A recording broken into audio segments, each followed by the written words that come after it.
Сәлеметсіздер ме, оқушылар? Жанайдар Мойсин атындағы Көкшетау жоғары қазақ педагогикалық колледжі. Пән қазақ тілі 5-ші сынып студент-практикант Табыс Аймерей. Балалар, бүгінгі сабағымызды бастамас бұрын барлығымыз ортаға шығып шаттық шеңберін құрайық. Мына өлеңді барлығымыз бірге айтып, бүгінгі сабақта бір-бірімізге сәттілік тілейік. Ойнап күліп аламыз, оқып білім аламыз. Сабақ оқып бүгінде дамиды біздің санамыз. Ұстаз сөзін тыңдайтын біз әдепті баламыз. Жарайсыңдар балалар. Балалар, бүгінгі сабағымыздың тақырыбы саяхат және оның түрлері деп аталады. Бүгінгі сабақтың оқу мақсаттары: мәтіннен негізгі ойды анықтап, сұрақтарға жауап беру, төл сөз, төлеу сөз, автор сөзінің тыныс белгілерін дұрыс қолдану, төл сөз, төлеу сөз бен автор сөздерін қатыстырып шағын шығарма жазу. Бағалау критерийі: мәтіннен негізгі ойды анықтайды, сұрақтарға жауап береді, төл сөз, төлеу сөз, автор сөзінің тыныс белгілерін дұрыс қолданады, төл сөз, төлеу сөз бен автор сөздерін қатыстырып шағын шығарма жазады. Бүгінгі сабақ мақсаты: барлық оқушылар үшін мәтіннен негізгі ойды анықтайды, сұрақтарға жауап береді. Көпшілік үшін төл сөз, төлеу сөз бен автор сөзінің тыныс белгілерін дұрыс қолданады. Кейбір оқушылар үшін төл сөз, төлеу сөз бен автор сөздерін қатыстырып шағын шығарма жазады. Бүгінгі сабақта қолданылатын көрнекіліктер: бейнеролик, түрлі түсті қағаздар, әртүрлі пішіндер және бағалау парақтары. Балалар, маған мына сұрақтарға жауап беріңдерші. Саяхат дегеніміз не? Қалай түсінесіңдер? Сендер саяхатқа шығып көрдіңдер ме? Қазақстанның қандай көрікті жерлерін атап бере аласыңдар? Шетелге барып көрдіңдер ме? Саяхаттағанда қандай әсер аласыңдар? Жарайсыңдар балалар. Ендеше сендерге бірінші тапсырма: мәтінді оқып, сұрақтарға жауап беріңдер. Саяхаттың негізгі түрлерін атап, кластер әдісі бойынша топтастырыңдар. Енді дескрипторға назар аударайық. Бірінші, мәтін оқиды, 1 ұпай. Екінші, сұрақтарға жауап береді, 1 ұпай. Үшінші, саяхаттың негізгі түрлерін кластер әдісіне салып топтастырады, 1 ұпай. Барлығы 3 ұпай. Ендеше мәтінді оқиық. Біздің елімізде көрікті жерлер мейлінше көп. Содан да болса керек, таңғажайып орындармен танысуға, халықтың салт санасын, дәстүрін танып білуге, еліміздің көне қалалары мен ескерткіштерін көріп тамашалауға ниет білдіретін саяхатшылар көп. Жалпы саяхатшыларды осы айтылған жайлар ғана қызықтырмайды. Саяхаттың танымдық қызметімен бірге тәрбиелік, сауықтырушылық қызметі бар екенін естен шығармауымыз қажет. Саяхат тынығудың негізгі түрі ғана емес, сондай-ақ дене тәрбиесі мәдениетіне тәрбиелеудің құралы. Жаяу, шаңғымен, қайықпен, атпен, велосипедпен, тағы басқа жүру арқылы белсенді түрде орындалатын жорықтар адамды жинақылық пен ширақтыққа үйретеді. Жорық кезінде саяхатшы жол жүру дағдыларын бойға жинауға, таныс емес жерлерде, орманда, тауда дұрыс бағыт ұстай білуге, жаңа белгісіз жайларды іздеп тауып ашуға, оларды бақылауға, есте сақтауға үйренеді. Балалар, енді маған мына сұрақтарға жауап беріңдер. Не себепті саяхатшылардың Қазақстанға қызығушылығы артып отыр? Жорық кезінде саяхатшы нені үйренеді? Біздің елімізде көрікті жерлер мейлінше көп, содан да болса керек, таңғажайып орындармен танысуға, халықтың салт санасын, дәстүрін танып білуге, еліміздің көне қалалары мен ескерткіштерін көріп тамашалау үшін саяхатшылар біздің елімізге келгілері келеді. Жаяу, шаңғымен, қайықпен, атпен, велосипедпен, тағы басқа жүру арқылы белсенді түрде орындалатын жорықтар адамды жинақылық пен ширақтыққа үйретеді. Жорық кезінде саяхатшы жол жүру дағдыларын бойға жинауға, таныс емес жерлерде ормандар, тауда дұрыс бағыт ұстай білуге, жаңа белгісіз жайларды іздеп тауып ашуға, оларды бақылауға, есте сақтауға үйренеді. Жарайсыңдар балалар. Енді саяхат түрлерін топтастырып жазайық. Саяхаттың қандай түрлері бар? Жаяу саяхат, шаңғымен саяхат, әлемдік саяхат, жалғыз саяхат, альпинистік саяхат, экскурсиялық саяхат, қажылық саяхат және де ғарыштық саяхат. Жарайсыңдар балалар, саяхат түрлерін міндетті түрде топтастырып жазып алыңдар. Енді сендерге екінші тапсырма. Қазір Қазақстанда таныстыру бейнежазбасын көріп, Қазақстанда өздерің жарнамалаңдар.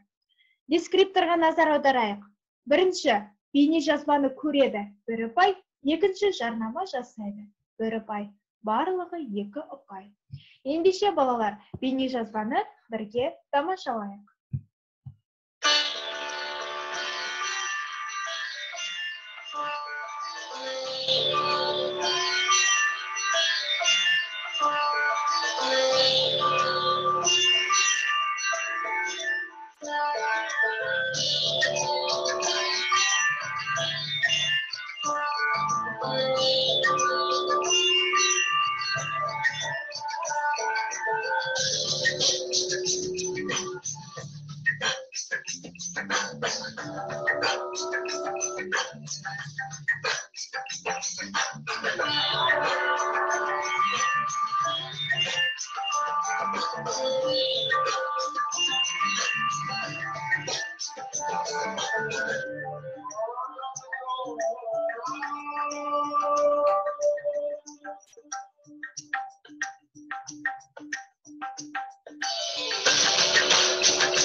Бейнежазбаны тамашаладық, енді Қазақстанға өзіміз жарнама жасайық. Қазақстан табиғаты көркем, жанға жайлы, әсем жерлерге өте бай өлке. Жер жәннаты Жетісу, Асқар Шыңды Алтай. Енді қасиеті мол Алакөл, көрген көзді таң қалдырар Балқаш. Суы балдай, шөбі шүйгін Баянауыл, ауасы шәрбат Қарқаралы. Біздің елдегі осы іспетті көрікті жерлерді айтып тауыса алмайсың. Қазақстанда сұлулығы жағынан асып тасып жатқан жерлер аз емес. Сонымен қатар киесі бар, қасиетті жерлер өте көп. Сондықтан Қазақстанның табиғатымен демалып қана қоймай, емделіп, шипасын алып қайтуға болады. Қазақстанның мұндай жерлеріне қарасаң көзің тоймайды. Мысалы, бірінші суретте жер жәннаты Жетісу, Асқар Алтай шыңы, Алакөл, Балқаш, Баянауыл және де көркем Қарқаралымыз. Бұның барлығы біздің өлкеміз, біздің Қазақстан. Балалар, қазір бір-біріңді шапалақ әдісі бойынша бағалайсыңдар. Яғни, өте жақсы орындаған оқушыға 3 рет шапалақ, жақсы орындаған оқушыға 2 рет шапалақ, және орташа орындаған оқушыға 1 рет шапалақ ұрып, бір-біріңді бағалаңдар. Жарайсыңдар балалар. Балалар, бүгін төл сөз, төлеу сөз және автор сөзін қалай жазылатынын үйренетін боламыз. Жазуда төл сөз автор сөзінен арнаулы тыныс белгілері арқылы бөлінеді.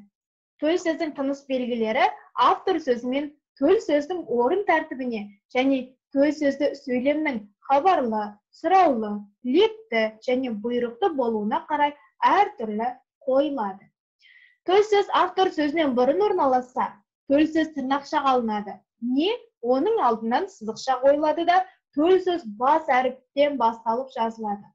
Соңына, егер ол хабарлы сөйлем болса үтір, сұраулы сөйлем болса сұрау белгісі, лепті немесе ерекше леппен айтылған бұйрықты сөйлем болса, леп белгісі қойылады да, одан кейін автор сөзінің алдынан сызықша қойылады.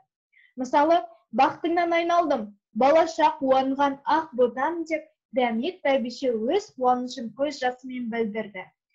Мұнда бірінші төл сөз жазылған. Төл сөзден кейін сызықша қойылып, автор сөзі жалғасып тұр.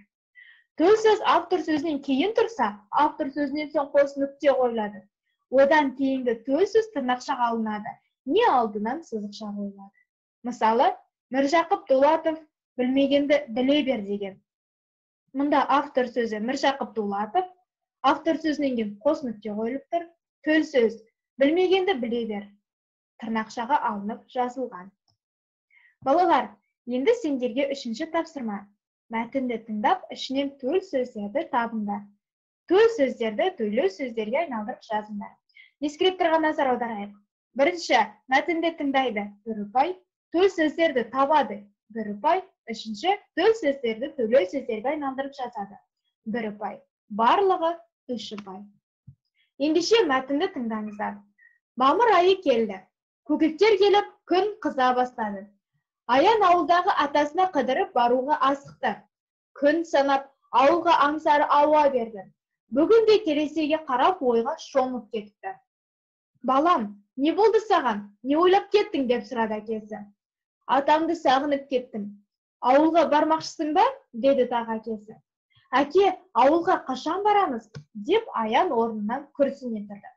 Анасы түскі тамақтың уақыты болғанын мәлімдеп, дастархан басына шақырды. Балалар, мұнда төл сөздер қайсысы? Мінекей, төл сөздер. Енді бұларды төлеу сөзге айналдырып жазамыз. Бірінші, балам, не болды саған? Не ойлап кеттің деп сұрады әкесі. Төлеу сөзге айналдырамыз. Әкесі баласының жағдайын сұрады. Екінші, атамды сағынып кеттім. Баласы атасын сағынғанын айтты. Үшінші, ауылға бармақшысың ба? Деді тағы әкесі. Әкесі баласының ауылға тағы барғысы келетінін білді. Төртінші, әке, ауылға қашан барамыз? Деп Аян орнынан күрсіне тұрды. Баласы әкесінен ауылға қашан баратынын сұрады. Жарайсыңдар, балалар. Енді сендерге 4-ші тапсырма. Төл сөз, төлеу сөз, автор сөздерін қатыстырып, туған табиғатқа саяхат тақырыбында шағын шығарма жазыңдар. Балалар, мына әңгімені бірге оқиық. Төл сөз, төлеу сөз, автор сөзінің қалай жазылғанын көрейік. Бурабайдағы саяхат. Өткен аптада біз сыныптастарымызбен Бурабайға саяхатқа шықтық. Бурабай өте керемет жер екен. Біз Жұмбақтас, Оқжетпес тауларына шықтық. Естелікке суретке түстік. Саяхаттап жүріп, қызықты ойындар ойнадық. Қызықты әңгімелер айттық. Табиғатқа қарап көзіңді тойдыру мүмкін емес. Саяхаттан қайтып келе жатқанда әркім алған әсерлерімен бөлісті. Сендерге бұл саяхатта не ұнады? Деп сұрады ұстазымыз. Маған көлдің ортасындағы Жұмбақтас қатты ұнады. Деп бәрінен бұрын Мақсат айғай салды.